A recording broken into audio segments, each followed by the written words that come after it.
नमस्कार, मैं इंद्रजीत कुमार। आज हम लोग बात करेंगे इस साल 12th फिजिक्स में पूछे जाने वाले क्वेश्चन के बारे में।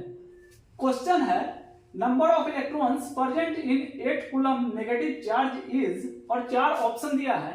यानी क्वेश्चन में पूछ रहा है कि 8 कूलम नेगेटिव आवेश में इलेक्ट्रॉनों की संख्या कितनी है।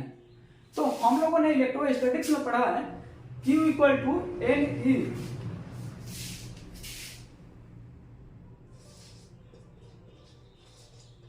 यानी कि charge on the body, N मतलब नंबर ऑफ इलेक्ट्रॉन, E मतलब इलेक्ट्रॉन पे चार्ज। तो यहां से हम लिख सकते हैं N equal to Q by E, और ये Q कितना है 8 कूलम, और इलेक्ट्रॉन पे कितना चार्ज होता है 1.6 into 10 to the power minus 19। ये कटेगा 1650 से 5 से, यानी कि 5, और ये इसको ऊपर ले जाएंगे तो पावर क्या आ जाएगा, चेंज हो जाएगा, यानी कि 10 टू द पावर 19 इलेक्ट्रॉन्स।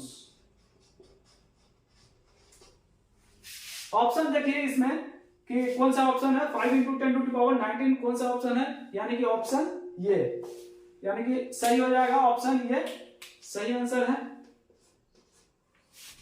अगला क्वेश्चन है 2 equal and opposite charges of 5 coulomb are kept mutually at a distance of 5 centimetre, the electric dipole moment of this system is, और 4 ऑप्शन दिया है। यानी कि पूछ रहा है कि 2 चार्ज हैं 5 कूलम और minus 5 coulomb. 2 equal and opposite charges of 5 coulomb, मतलब 5 कूलम चार्ज है, प्लस है और दूसरा माइनस है, क्योंकि ऑपोजिट बता रहा है तो एक प्लस है तो दूसरा माइनस। और दूरी जो है दोनों के बीच की दूरी जो है वो 5 सेंटीमीटर बता रहा है, दो डिस्टेंस ऑफ 5 सेंटीमीटर।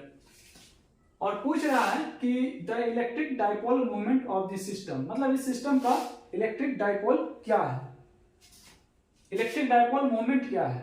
तो इलेक्ट्रिक डायपोल मोमेंट हम लोगों ने पढ़ा है कि P equal to Q into 2L, और यहां पे Q जो है वह चार्ज है और 2L जो है यह डिस्टेंस है। तो यहां से Q कितना है 5, तो 5, और दूरी कितना है तो 5 सेंटीमीटर, और सेंटीमीटर है तो इसको अगर मीटर में अगर करेंगे तो 10 टू द पावर माइनस 2 से मल्टीप्लाई करेंगे तो वह मीटर में कन्वर्ट हो जाएगा, या फिर डिवाइड कर दीजिए 100 से तो वह मीटर में कन्वर्ट हो जाएगा। यानी कि यह हो जाएगा 25 into 10 to the power minus 2 coulomb metre. यानी कि इसका आंसर जो होगा आपको 25 into 10 to the power minus 2, यानी कि ऑप्शन बी सही है।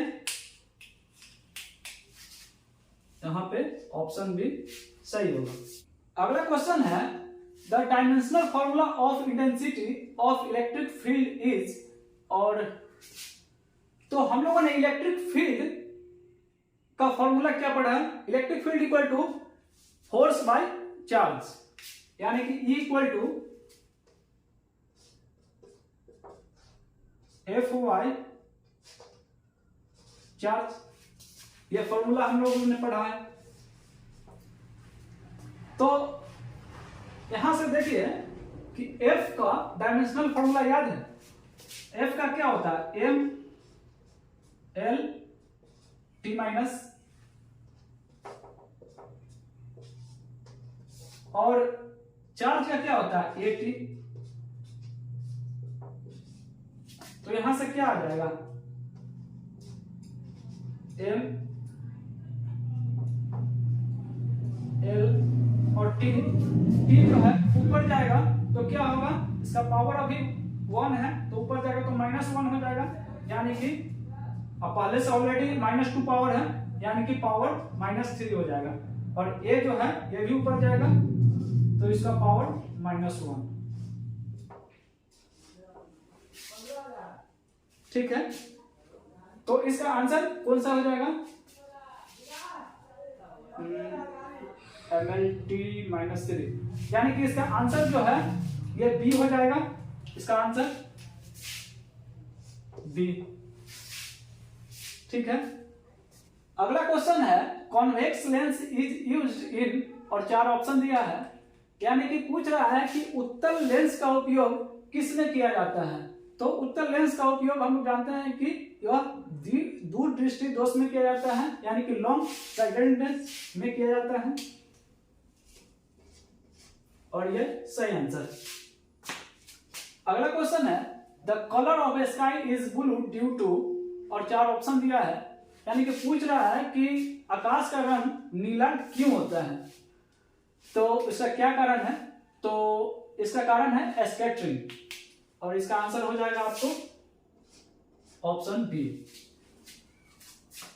अगला क्वेश्चन है 2 bulbs of 40 watt and 60 watt are connected to 220 volt source, the ratio of their resistances will be, और 4 ऑप्शन दिया है। ये कह रहा है कि 2 बल्ब है, एक 40 वाट का है, दूसरा 60 वाट का है, और दोनों जो है वह 220 वोल्ट से जोड़ा हुआ है। तो दोनों का रेजिस्टेंस का रेशियो क्या है निकालना है। तो सबसे पहले देखिए कि क्या क्या दिया हुआ है, क्या क्या है। मान लेते हैं P1 इक्वल टू 40 वाट, पहला 40 वाट का है, दूसरा जो बल्ब है वह 60 वाट का है, और कितना वोल्ट से कनेक्ट है, 220 वोल्ट से। निकालना क्या है हमें, रेशियो, यानी कि R1 by R2 equal to वाट, यानी कि हमको निकालना है R1 बाई R2। तो एक फॉर्मूला हम लोगों ने पढ़ा है, P equal to V square by R, ये एक फॉर्मूला हम लोगों ने पढ़े हैं। तो यहां से हम लिख सकते हैं R equal to V square by P, इस R को यहां ले गए और P को यहां ले आए, देख सकते हैं R यहां था तो यहां आ गया R, और P यहां था तो P यहां लग गई।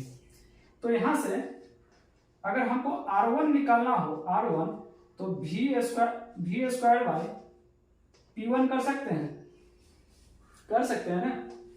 R equal to V square by P, तो हमको R रख रहे हैं, तो बस वोल्टेज तो फिक्स है, V स्क्वायर बाई P के जगह पे P1 कर दिए, क्योंकि हमको R1 निकाल रहे हैं तो P1 कर रहे हैं। उसके बाद R2 कितना हो जाएगा, R2 equal to V square by R2। अब हम रेशियो निकालते हैं, R1 बाई R2, तो R1 कितना है, V square by P1 by R2 कितना है,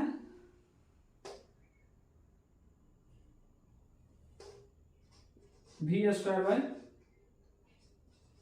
R2। लिख सकते हैं ना, कोई दिक्कत नहीं है। R1 बाई R2 किए हैं, तो R1 equal to V square by P1 है, तो V स्क्वायर बाई P1, और नीचे R2 है तो R2 के जगह पे R2 इक्वल टू ये है, तो ये लिख सकते हैं, कहीं कोई दिक्कत नहीं। अब यहां से इसको काट सकते हैं, V square by V square cut जाएगा। अब यहां से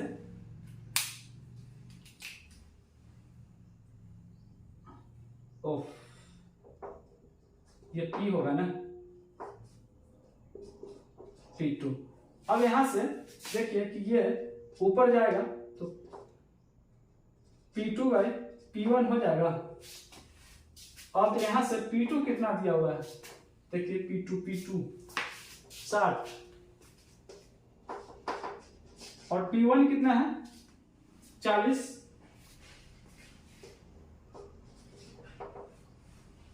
तो दोनों को काटेंगे 3 और 2, यानी कि 3, यानी कि रेशियो जो होगा वह 3:2 हो जाएगा, यानी कि इसका आंसर जो होगा वह डी हो जाएगा, 3:2। अब यहाँ पर V का जो है, चूंकि एक ही पोटेंशियल से जुड़ा हुआ है 220 वोल्ट, तो हम V1 V2 नहीं किए हैं। अगर अलग अलग रहता तो फिर अलग अलग यहाँ पे लिखते, लेकिन दोनों जब सेम ही था तो V ही छोड़ दिए। V1 V2 करने की जरूरत नहीं है, एक ही पोटेंशियल है, तो इसलिए इसको 3:2, यानी कि आपका आंसर जो होगा वह D हो जाएगा। तो अगला क्वेश्चन कह रहा है कि n equal resistors are first connected in series and then in parallel, the ratio of maximum and minimum resistance will be, और 4 ऑप्शन दिया है। तो इसमें जो है पूछ रहा है कि बहुत सारा n रेसिस्टर है, पहले उसको कनेक्ट करते हैं सीरीज में और उसके बाद फिर पैरेलल में कनेक्ट करते हैं, और पूछ रहा है कि मैक्सिमम और मिनिमम रेजिस्टेंस का रेशियो क्या है, मतलब ज्यादा से ज्यादा और कम से कम प्रतिरोध का अनुपात क्या है।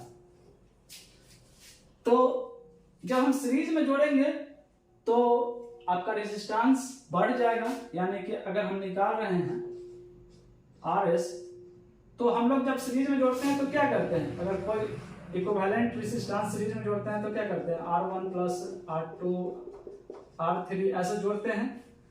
तो यहाँ तो क्या है कि सब बराबर रेजिस्टेंस है, इक्वल रेजिस्टेंसेस, और n क्वांटिटी में है तो सब बराबर रहेगा।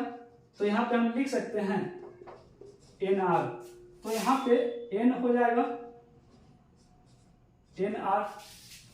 उसके बाद क्या करते हैं, पहले तो ये जोड़ते हैं एंड देन इन पैरेलल, फिर पैरेलल में जोड़ते हैं,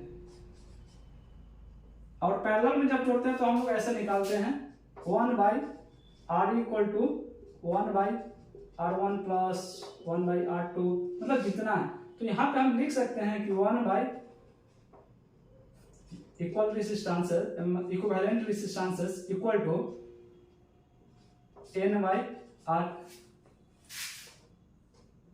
1/RP इक्वल टू n/R लिख सकते हैं। तो यहाँ पे देखिए कि ये मैक्सिमम दे रहा है और ये मिनिमम दे रहा है। यहाँ पे इसको लिख सकते हैं RP इक्वल टू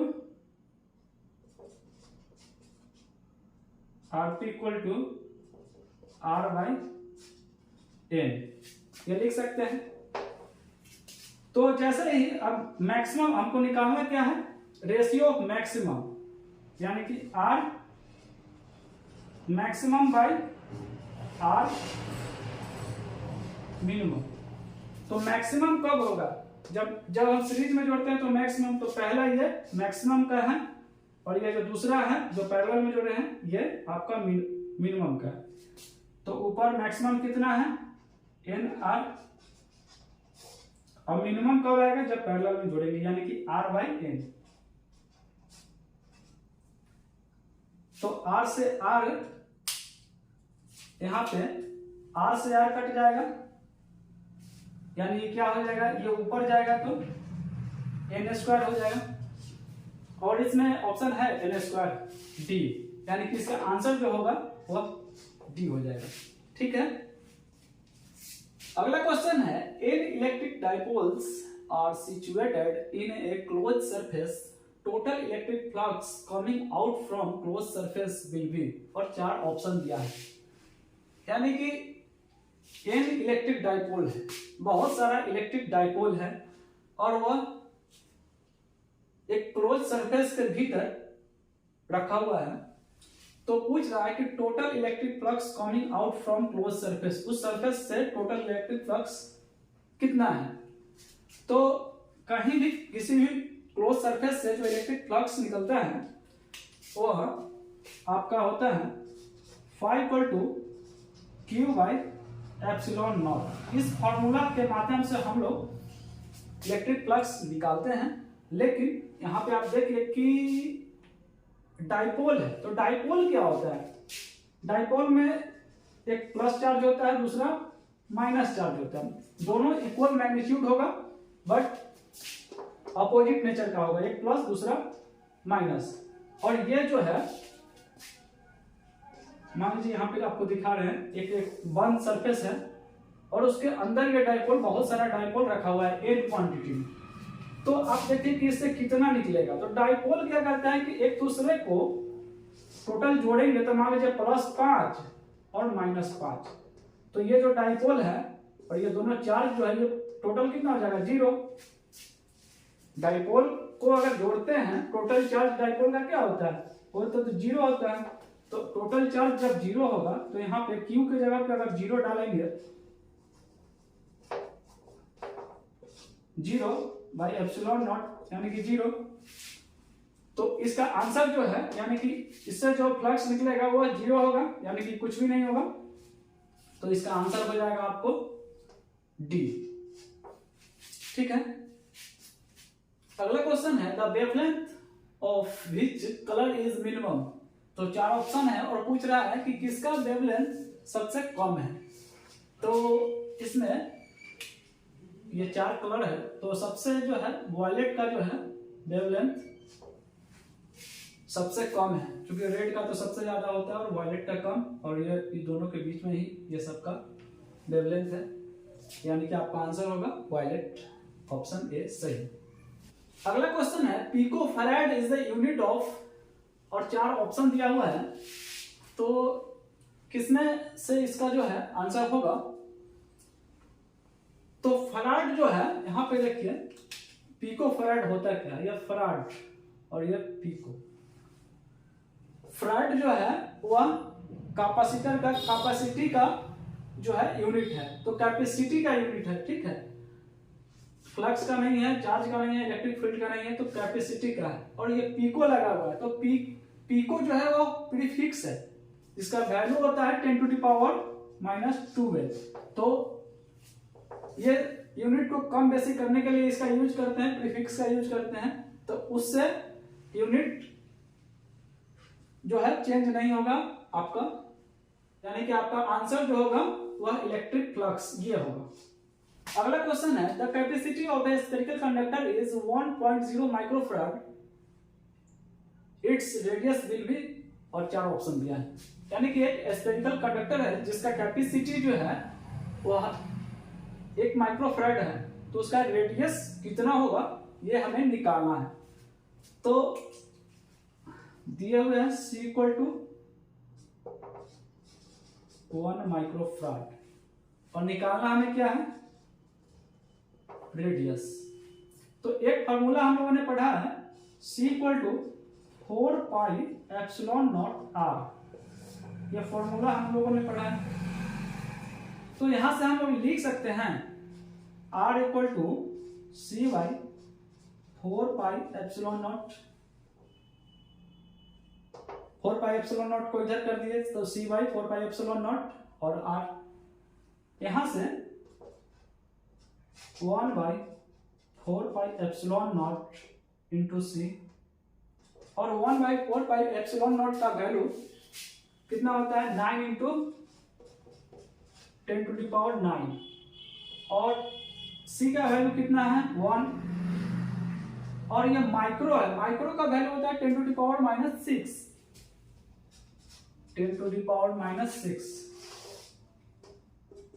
तो ये हो गया आपको 9 × 10⁹ और 10⁻⁻6 है, तो ये कितना हो जाएगा 10⁻3,